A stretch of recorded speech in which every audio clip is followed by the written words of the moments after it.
I'm actually curious mostly what you guys think. This is selfish, okay? I'll be honest, this is selfish.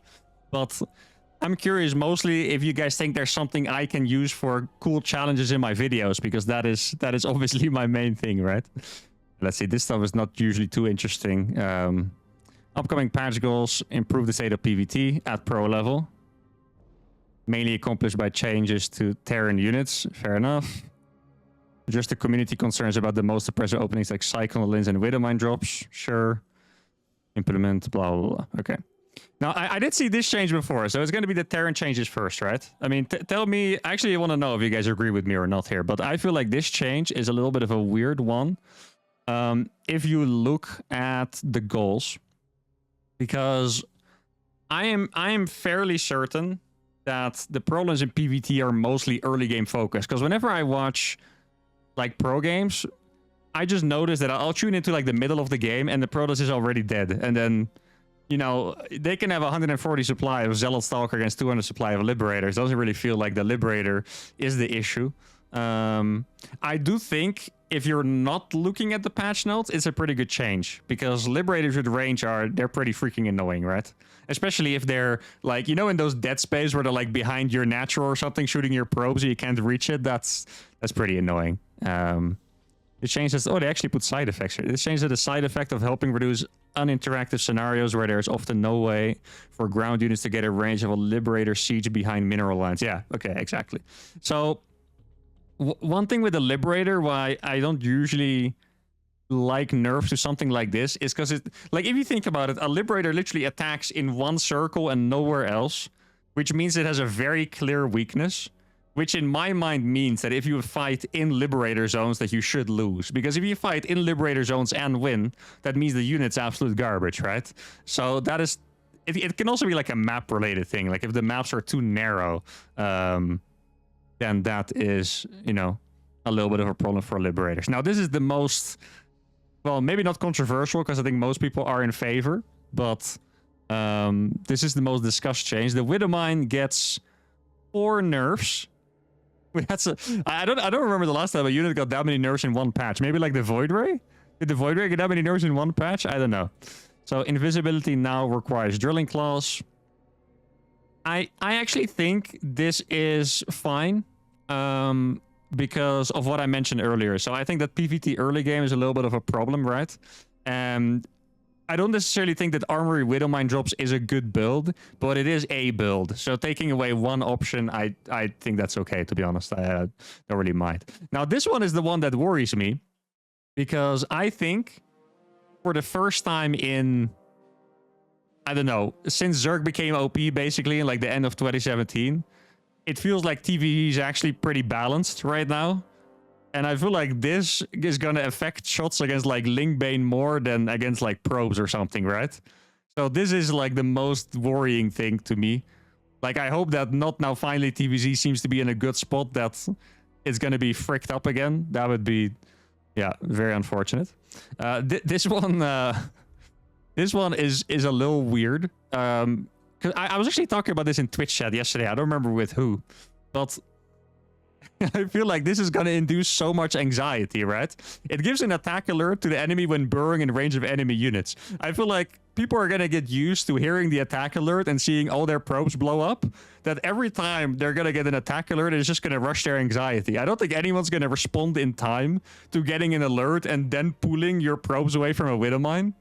Like, who the hell is going to respond in time to that? So I actually think that is not even like a nerf. It's just, I think it's just going to be annoying, but maybe I'm wrong.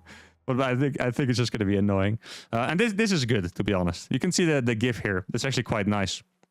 The line of the Widowmine is going to be a lot more visible. And why I like that is because if you're bad at micro, you're not going to be able to micro against it anyway. And if you're good at micro, at least you'll be able to properly see which unit's being attacked and actually use your skills. So I think this one is pretty cool. Yeah, the only worrying thing about this could be the art. Like if the laser thingy looks weird in the actual game, and or maybe if it crosses over units, it looks a bit weird. That's the only problem. But I actually think this is pretty awesome. Like, it's just going to make people that are good at micro, it's going to reward them. It's not going to make micro against them easier from a like a mechanical point of view, so that's good. So I guess this one gets a 50-50. This change is fine. This change is fine. These middle ones, yeah, I guess we'll have to see if Zerg is OP and if everyone gets mass anxiety from the attack alerts. Let's see. Address long-standing community feedback about the strength of Widow Mines at all levels of gameplay. We would like to reduce maximum impact of shots. Has a greater impact towards shots in mineral lines due to how units clump. I still don't really believe that. I feel like this is way more impactful for against Ling Bailing than against probes in a mineral line, to be honest. Like, if you micro properly against a Widow Mine, you always lose 0 or 1 probes. If you micro wrong, you're always going to lose more than that. So, yeah, I don't know. Not quite sure if I believe the mineral line part. Reduce game-ending moments when armory collect Widow... Yeah, okay, that's the... Wait, in the mid-game? What do you mean in the mid-game? Who does armory cloaked Widow Mine drops in a mid-game? I was talking about like an early game opener, like 5 minutes.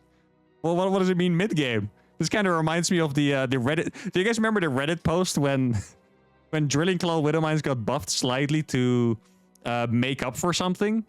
I don't remember what it was, but Drilling Claws got buffed slightly, and then all the Protossers were mad that Widow Mines now got buffed against Protoss, and I'm like, who the hell uses Drilling Claws against Protoss? You're crazy. You're crazy. Give more opportunity for counterplay to the changes to visuals and alerts. Yeah, talked about it. Probably not the alerts, but it is what it is. Yeah, but what I do, it doesn't necessarily make sense, Franco. You know, I do whatever. For me, everything is the early game, you know, because I'm always just cheesing. All right, so for the Widow Mine nerf, we are going to get upgrades and an armory buff. I don't really feel strongly about these changes at all.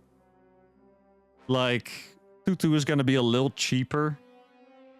I kind of, I'm not going to lie, I have a hard time seeing what impact this exactly has, but I suppose that is nice. Armory cost is reduced. The only thing this could do, from my perspective as a massive cheese lord, is that you can do like some nice hellbed attacks, but hellbed attacks are kind of bad anyway, so I don't think it matters. I feel like these two are probably going to be like the least impactful changes that we've seen so far. Changes to slightly smoothen out the transition for Terran into mid-game upgrades. Yeah, partially offsets nerfs to other Terran units. Pretty much what I thought. Now, this is another big one. 5 changes to the Cyclone. I actually recorded a short on this because it's kind of funny. So, with all the community hating on the Cyclone cheeses, I thought the Cyclone was going to receive a nerf. But I actually tested it out, and the Cyclones are better in a head-to-head combat. What I find weird about this is that the weapon is going to be a bit weaker. This is really good, by the way. If you guys don't know what this is really good. For some reason, the Cyclone right now doesn't have a lock-on cooldown, so it literally just non-stop locks onto everything, which is really weird, I think. So the fact that it gets a cooldown now, that is nice. It also gets more damage per upgrade. That's obviously kind of like a mech buff for in the later game, which is cool. The weapon has turret tracking, turns faster, and remove the damage point, and the health is increased. So this kind of looks more like a buff than a nerf, to be honest. That's actually good. One thing I forgot. This means they're way worse against probes. That is actually nice. Because Cyclones freaking annihilate probes right now. So that is actually very good. You can't destroy mineral lines anymore super fast. The damage point is, I believe, how microable a unit is after attacking. So if a unit has a big damage point, it attacks and it has like an animation and you turn around. So this should mean that it's way easier to micro, way easier to kite and stuff like that. At least I think so. I could be wrong, but I'm pretty sure that's what it is.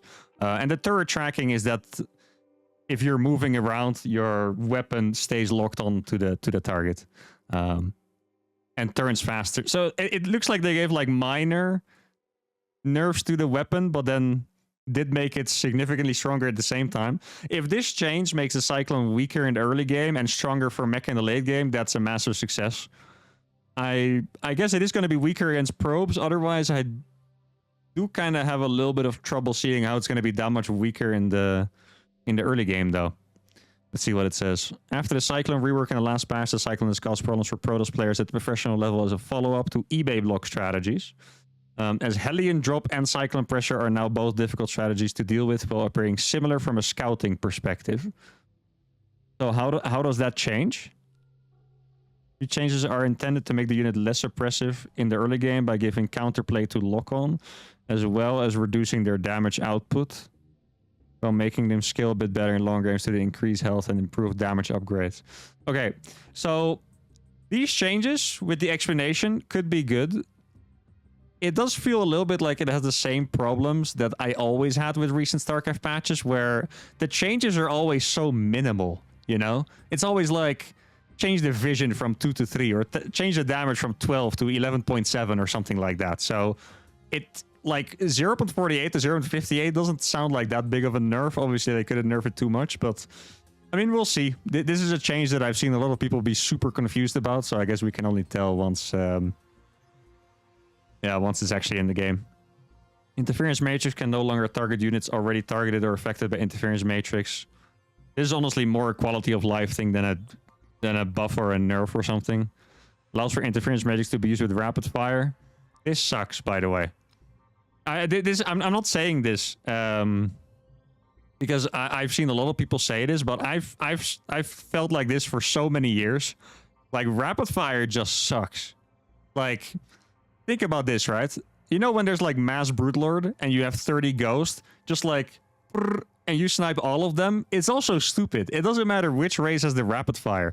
If you guys wonder why Zergs have such good creep spread, it's rapid fire. They put C, all their tumors are spread. It's just, it's stupid. You know, it's really stupid, I think. In like, same with warp in, by the way. Like, I know there's a lot of, you know, casual Protoss players that are wondering how the pros warp in so fast. It's just with a rapid fire, and that's it, you know? Every race abuses it in some way. Probably Zerg the most. So I guess if you would remove rapid fire completely, you might actually have to rebalance Zerg, but rapid fire is stupid. Really stupid. Like, Interference Matrix, the only way I can imagine rapid fire being useful here is if you play against a mech Terran and you just Interference Matrix 20 tanks, and that's it. But like, why?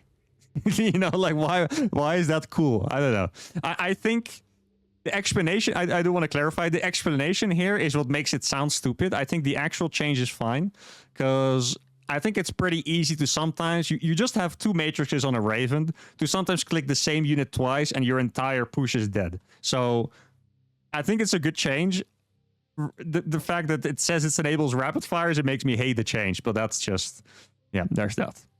And here, obviously, it's time, guys. Get ready for the obligatory sentry change. Always very nice.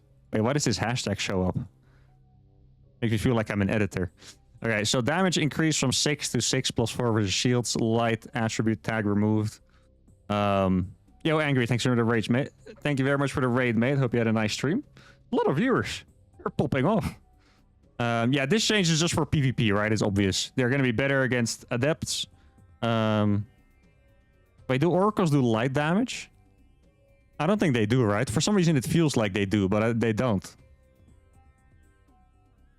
Why does it feel like they do? They do? I feel like they just do like 25 against everything. I mean, half of you guys said... Oh, one of you said no, 2 of you said yes. Do they? I felt like they don't. Well, anyway, then in that case, they would be better against oracles as well, which I don't think is super relevant. The damage is pretty sick, though. 1,000,000%? Okay, I believe you, Goblin. If you're wrong, you're eternalized. Sentries are good against Archons now. Hey, actually, guys, I didn't think about this. Oh my god, that's insane. Guys, Sentries beat Archons in the same resources. Holy cow, I actually didn't think about this. I made a short earlier, and you can see that 15 Sentries beat 5 Archons. But the Archons actually cost more gas. Sentries are actually stronger units than Archons in a one-on-one now. That's it. I mean, Archons aren't made in PvP generally because they suck, but that's funny because an Archon feels like this powerful, you know, big being, but I guess not. Oh, it says it right here, actually. You're reducing the fragility of Sentries versus Adepts and Oracles. Well, I really thought it was 25 against everything. I mean, Oracles are my favorite Protoss unit anyway. It doesn't matter. Now we're getting to the big changes, guys. Goblin. as a pro Protoss player, how excited are you for this? Like, come on. That's crazy. Pylon side range increased by 1. Hell yeah, guys. Yeah, I mean, just a map vision thing. I do think you barely use them. Me neither. I should. These changes are just to improve the biggest weakness that Protoss has in PvT in particular, I think, which is just map vision. Like, Protoss just doesn't see enough, so it's going to be a slight pylon buff or pylon side range. I'm not 100% sure if that's going to, like, fix anything, but the truth is, this is a very innocent change, I think, so it's kind of nice. Observer is buffed by 10 HP, or 10 shields, and by 3.5 seconds.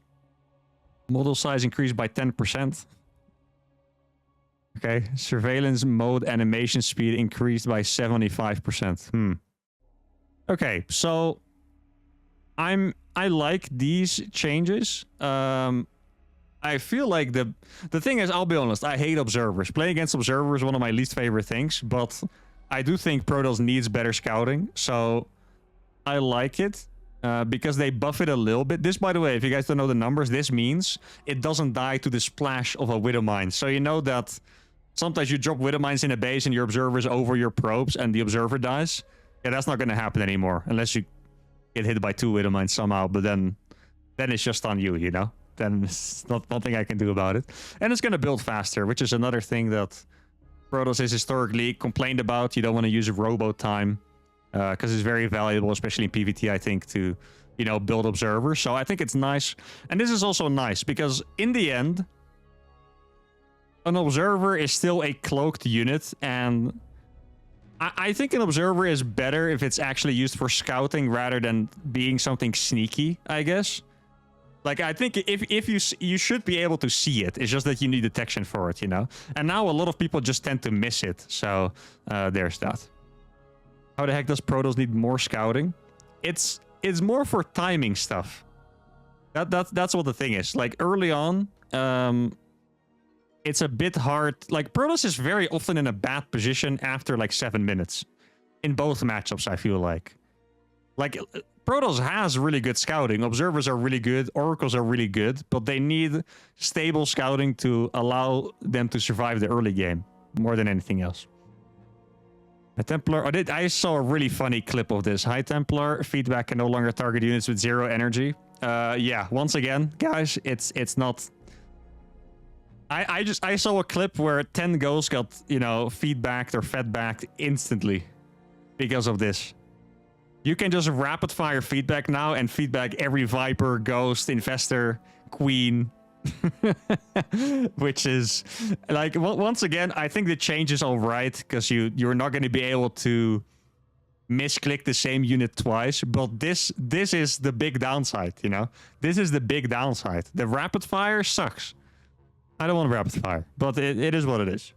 I think Zergs are most like, actually, yo, I didn't even really think about this, but technically they can also use 3 High Templars to feedback every single medevac in like a second. I didn't think it was going to be that useful for PvT, but that's actually kind of killer though. Huh. Maybe it is annoying for TVP as well. I was going to say the Zergs are going to complain the most. Because of Vipers.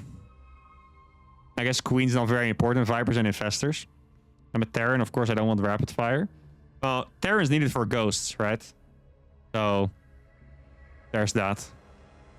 A lot of people use them for liberators as well, rapid fire. So, but yeah, it's not a cool mechanic at all. It's like the person that sets up their keyboard better, that uses like the registry editor or whatever, can make more stuff, or you know, it's it's weird. Okay, this change doesn't seem like I care about it, to be honest. Map maker thing. Oh, okay. I can actually see that. Allows map makers for more freedom in designing the natural base layout without causing issues for wall-offs. Then it seems like a bit of a minimal change, but I guess it is what it is. Fungal growth range increased from 9 to 10. Cancelled. Okay, that's cancelled. We're not doing that. All right. So this is what this is. If you guys are wondering, this is a nerf for burrowed Infestors, while giving fungal growth, 1 more range back as a compensation, because burrowed infestors are pretty broken. I've seen a lot of people say that this is like a direct Serral nerf because Serral used it to such good effect. But realistically, burrowed infestor, that's a horrible play to have in your game. Like, think about this. People complain about a Widow Mine, right? Or a Disruptor or whatever, right? Because it just kills a lot of stuff at once. I don't think there's anything that effectively kills more stuff at once than this. And it's invisible and it moves. Right? Like, you can literally move, place invisible, you fungal 20 ghosts with the medevacs above, and it's all dead. You know? It's... Burrowed infestors should definitely get nerfed. But I guess this is a little bit of... You know, I have to say, I've played a bunch of Zerg and Protoss. I actually haven't really been playing a lot of Terran recently. And I do think that the infestors have such little HP, like they die so fast, that I can kind of see it, that they add 1 more range to fungal. Because it's... If you get a little bit too close, the infestor is already dead, you know? Now, the main problem with fungal is that everyone that has watched StarCraft for a long time is just traumatized because of Broodlord Infestor, right? But since the infestor is so fragile, I can see it. I can see it. Let's see. Vision range while burrowed reduced from 10 to 8. Sure. Don't think that's the biggest deal, actually. I think this is probably the most important one here, yeah? Because the unburrow time, that's not very long, so it doesn't really matter. Vision 8, that's still pretty long. But being able to see the infestor better, that's actually important. I feel like this is the main change of all of this, together with the range change, right? Yeah, I guess we'll see. I would imagine that Zergs are kind of going to feel the same about the burrowed infestor nerfs as the Terran are to the Widowmine nerf, you know? Because it's like a little scary, but I feel like you can kind of see it, so... Yeah. I thought maybe... I don't even know, actually. I was thinking about another change to the burrowed infestor, but I don't know what I would even change myself. It's reverting the current patch nerf to range. Exactly. That's what it is. Infestors can be hard to see. True. Wait, it is smaller than the effect of moving burrowed roaches. That is kind of strange. These changes are aimed at moving some of the strength of burrowed infestors to unburrowed infestors, reverting the range nerf. Yeah, no, actually, I'm on board with this, honestly. Seems pretty nice. Now, this change is the downfall of my Zerg, guys. It's the downfall and the rise of my Zerg, because my Overlords, when I morph them for my Ling drop, they're already, like, on the edge of the opponent's base. So my build got nerfed by 3 seconds. And what the Overlord is going to be faster. So if I'm going to do Overlord drop cheeses from home, like a build Dark would do, you know, like a Queen Ling Bane against Protoss or whatever, then this changes like a small buff. Well, my only Zerg build got nerfed, so that's a little... I don't know if this is going to be very significant, but yeah, I mean, it's kind of funny. I feel like the main thing this changes is just that it nerfs my build. I'm not even a real Zerg player. That's tough. This changes to transport Overlords in the previous patch did not create a significant effect on the utility of the unit, and we would like to bring back a little bit of the strength of harassment lost from the previous bailing nerfs. Okay. Oh, so it's an harassment focused thing. All right. I mean, I don't think this is gonna make harassment any better. It's gonna make like the Queen drop all-ins a little better, and that's it, I think. Worker attack range from 0.1 to 0.2. Every Terran in the world is going to hate this change. That is for sure. And well, actually, I'm not 100% sure about that, because there is a thing where sometimes your worker just moves a little bit in the barracks, and then the probe stops attacking it, and you have to look at it again and attack it. So that is a little annoying. If that's the only thing it changes, then that's fine. And look at this. This is actually pretty cool. A new mechanic, guys. 14, is it 14? 13 and a half years into StarCraft 2. Worker-only paths. Pretty sure that has been a thing in Brood War for like 20 years, but I guess we finally had the technology in StarCraft 2, so... Alright, let's see. This anything important? I don't even really know what it means. It just means that this little gif over here that workers can now pass through there while other units don't fit. So, that's it. Same change over here. I don't think these changes are going to be interesting until we see the maps that are actually created out of it, right? Because Zerg rocks. Like how the hell am I supposed to imagine what that's gonna do, right? And this one was worded very weirdly. Mineral fields can now be destroyed by collapsible rock towers first, or maybe in the official post it said mineral fields now have 500 HP, making it sound like you could just go and kill people's mineral fields.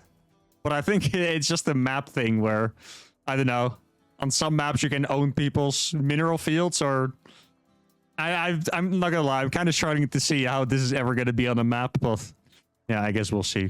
And then there's just like a million quality of life fixes. Is there anything interesting over here? Oh, if this is the animation bug where it looks like you hit a unit but it just slides away or something, then that's cool. Activating general creep and overlords now activates for all of them. Nice. Sub priority increased. Yeah, I don't think the rest is super meaningful, to be honest. It's a bunch of little fixes, I guess. Hey, this is kind of cool. You can now use Guardian Shield while your sentry's like on the low ground or something. That's actually pretty cool. All right, so that's it. Let me give it a quick verdict. I think I kind of agree with most of the changes, right? Not bad. The thing is, I like way more meaningful patches. I like when patches just mess up the game entirely, because that's entertaining. I feel like the pro players hate that the most, but that's what brings in the interest from viewers, you know? What if Terran can suddenly make an Omega mech unit in tier 4 or whatever, you know what I mean? It's just weird stuff like that. That's pretty cool. So ideally, I like it to be a little crazier, but it's not bad. I'm gonna give it a 6 or 5.5. 6 out of 10. I'm gonna be optimistic. 6 out of 10.